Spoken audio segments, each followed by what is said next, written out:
Hi and welcome to Zulf Photography. So today I'm going to be covering 8 tips for shooting product photography. I've done a couple of these videos about giving you tips about how I make videos and what I think it's important to keep in mind when you're thinking about doing something like this. So I'll get straight into it. First point I'll give you is the basic preparation. So what I mean by that is you want to think about, are you going to be shooting at your location or are the products being shipped to you? So if you've already got an arrangement with someone and they're looking for you to take photos of, I don't know, maybe some e-cigarettes or vapes or, atomizers and all that kind of stuff, which I've done in the past, you want to make sure on the onset that you're clear about, do they expect you to turn up at their place to take the photos, or are they going to ship them out to you and give you a certain amount of time for you to take the photos? So that makes up your kind of basic preparation. So you would have probably already had those conversations. If not, part of that, I'll call it tip 2, is image requirements and what they're going to use the pictures for. So you want to be discussing this quite early on. Probably part of the preparation, I'd say, because you want to find out if they're using the photos online. Do they want them on posters? Do they want them to be adverts printed out on magazines? All of that. So that all makes up information for you to be able to set the images in the right format. So when you're taking them, shooting in RAW, keeping the biggest file possible, because you know they're going to be using those for a large print. Whereas if they're smaller, you could get away with JPEG images if you've got maybe a couple of thousand to do. You don't want to keep loads of RAW files unnecessarily. So that's something to think about. Once you've got the products, there's something else that's in mind. Some of these items can be quite prone to getting fingerprints.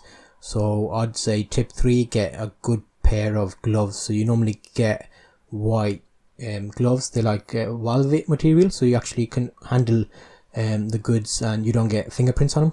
So that's a nice handy tip to have. I've got some somewhere in the case there, but no point me showing me right now. So studio background setup, are they big items, are they small items, can you take them on tabletops?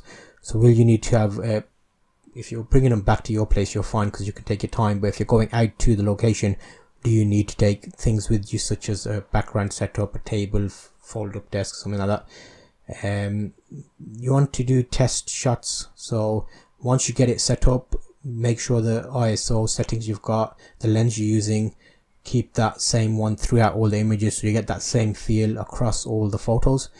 And think about consistency. So if you're taking photos of, let's use the example again, vape, you've got loads of little battery segments, you've got atomizers, you want to place them in similar places, especially if they're using them on their website.